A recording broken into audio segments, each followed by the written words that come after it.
मंडळी, एक माणूस ज्याने फक्त 1200 रुपयाचं कर्ज घेऊन व्यवसाय सुरू केला आणि पुढे हजारो कोटींचा सोन्याचं साम्राज्य उभं केलं. जगातील सर्वात मोठ्या गोल्ड एक्सपर्टपैकी एक म्हणून नाव कमवलं. भारतातून तयार झालेलं सोनं जगभर पोचवलं आणि आज त्याच व्यक्तीचं नाव एका मोठ्या वादात अडकलेलं दिसतं आहे.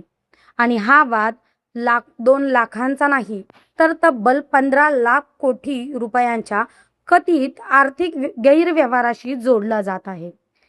SEBI म्हणजेच भारतीय भांडवल बाजार नियामक संस्थेने राजेश एक्सपोर्ट्स आणि त्याच्याशी संबंधित काही व्यक्तींवर गंभीर आरोप केले आहेत. शेअर बाजारात नेमकं काय घडलं, SEBIच्या आदेशात काय म्हटलं आहे आणि ज्यांना कधी काळी भारतीय उद्योग विश्वाचं गोल्डमॅन म्हटलं जायचं ते राजेश मेहता नक्की कोण आहेत, हेच आपण आजच्या व्हिडिओमध्ये सविस्तर जाणून घेणार आहोत. मंडळी, प्रत्येक मोठ्या यशामागे एक संघर्षाची कहाणी असते. राजेश मेहता यांची कहाणी देखील काहीशी तशीच आहे. कर्नाटकमधील एका सामान्य कुटुंबातून आलेल्या राजेश मेहता यांनी अत्यंत कमी भांडवलात व्यवसाय सुरू केला. असं सांगितलं जातं की सुरुवातीला त्यांनी अवघ्या 1200 रुपयांच्या कर्जावर काम सुरू केलं. त्या काळी ते सोनं खरेदी करून त्यावर प्रक्रिया करत आणि नंतर विक्री करत असत. हळूहळू त्यांचा व्यवसाय वाढत गेला आणि देशांतर्गत बाजारपेठेतून आंतरराष्ट्रीय बाजारपेठेकडे त्यांची वाटचाल सुरू झाली. आणि पुढे त्यांनी स्थापना केली राजेश एक्सपर्ट्स. हीच ती कंपनी जिने पुढे भारतातील सोन्याच्या उद्योगात मोठं स्थान निर्माण केलं. मंडळी, काही वर्षातच राजेश एक्सपोर्ट्सने वेगाने प्रगती केली.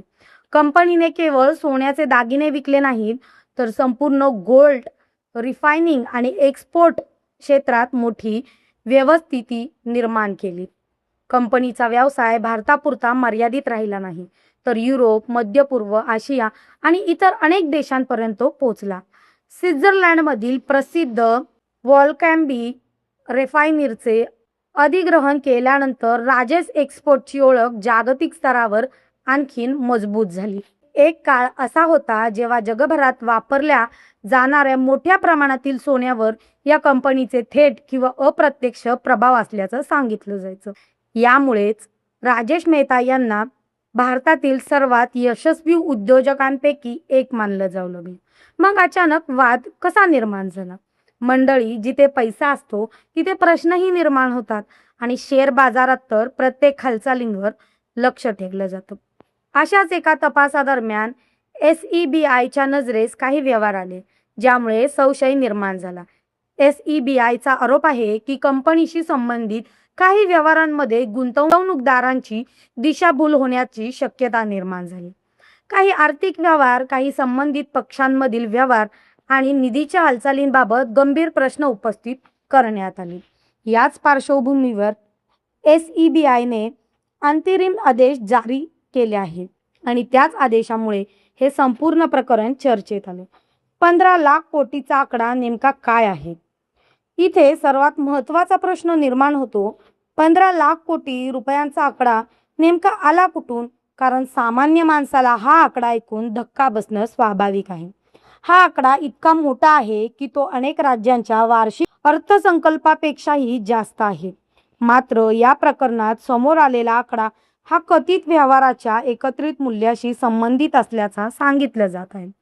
याचा अर्थ एवढी रक्कम थेट चोरी झाली किंवा गायब झाली असं सिद्ध झालेलं नाही, तर तपासाच्या कक्षेत असलेल्या आर्थिक व्यवहाराच्या प्रमाणामुळे हा आकडा चर्चेत आला आहे.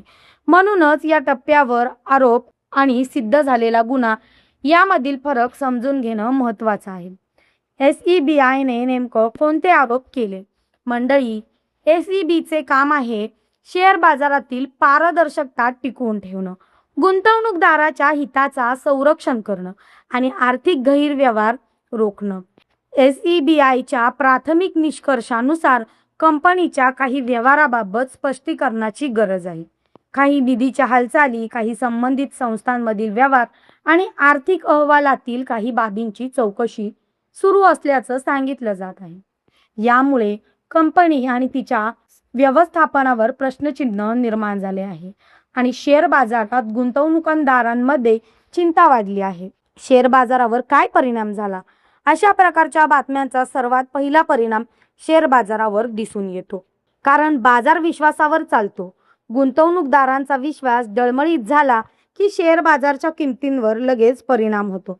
राजेश एक्सपर्टच्या बाबतीतही तसंच चित्र पाहायला मिळालं.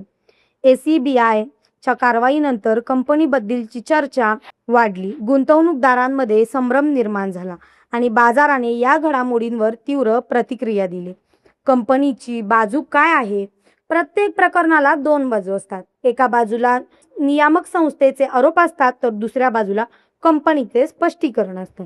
राजेश एक्सपर्ट्स कडून आपल्या व्यवहाराबाबत स्पष्टीकरण देण्याचा प्रयत्न करण्यात आला आहे. कंपनीने अनेक आरोप नाकारले असल्याचे वृत्त आहे आणि आपली बाजू सक्षमपणे मांडण्याची तयारी दाखवली आहे. यामुळे अंतिम सत्य काय आहे हे पुढील चौकशी आणि कायदेशीर प्रक्रियेनंतरच स्पष्ट होणार आहे. गुंतवणूकदाराची काय शिकावं? या संपूर्ण प्रकरणातून सामान्य गुंतवणूकदाराने एक महत्त्वाचा धडा घ्यायला हवा. कुठल्याही कंपनीने कितीही मोठी असो, तिचं नाव कितीही प्रसिद्ध असो, तरीही गुंतवणूक करताना स्वतःचा अभ्यास आवश्यक असतो. फक्त कंपनीचा आकार, तिच्या मालकीची प्रसिद्धी यावर विश्वास ठेवणं, गुंतवणूक करणं धोकादायक ठरू शकतं. आर्थिक अहवाल, कर्जाची स्थिती, व्यवसायाची गुंतवणूक आणि व्यवस्थापनाची विश्वासार्हता या सर्व गोष्टी तपासणं तितकंच महत्त्वाचं आहे. भारताच्या कॉर्पोरेट जगासाठी हा इशारा आहे का? गेल्या काही वर्षात भारतात अनेक मोठ्या कंपन्यांवर चौकशा झाल्या. काही प्रकरणांमध्ये आरोप सिद्ध झाले, तर काही ठिकाणी कंपन्यांनी स्वतःची बाजू यशस्वीपणे मांडली. पण एक गोष्ट स्पष्ट आहे, भारतातील बाजारपेठ आता अधिक पारदर्शकतेकडे वाटचाल करत आहे. नियामक संस्था आणि सक्रिय झाल्या आहेत आणि मोठ्या कंपन्याही नियमांचे पालन करावेच लागते. यामुळे हे प्रकरण केवळ एक कंपनीपुरतं मर्यादित नाही, तर संपूर्ण कॉर्पोरेट क्षेत्रासाठी एक मोठा संदेश मानला जातो. 1200 रुपयांच्या कर्जापासून सुरू झालेला प्रवास जगातील मोठ्या सोन्याच्या उद्योगापर्यंत पोहोचला. राजेश मेहता याचं नाव यशस्वी उद्योगाच्या यादीत घेतलं गेलं, पण आज त्याच्या नावाभोवती गंभीर प्रश्न उपस्थित होत आहेत. SEBIचे आरोप, 15 लाख कोटीच्या व्यवहाराची चर्चा आणि सुरू असलेली चौकशी यामुळे हे प्रकरण देशभर चर्चेचा विषय मानला आहे. मात्र एक गोष्ट लक्षात ठेवा, आरोप होणं आणि आरोप सिद्ध होणं या दोन वेगळ्या गोष्टी आहेत. अंतिम सत्य चौकशी पूर्ण झाल्यानंतरच समोर येईल. तोपर्यंत या प्रकरणाकडे तथ्याच्या आधारे पाहणं आणि अफवांपासून दूर राहणं हे प्रत्येक जबाबदार नागरिक आणि गुंतवणूकदारासाठी महत्त्वाचं आहे. मंडळी, या प्रकरणाबद्दल तुमचं मत काय आहे?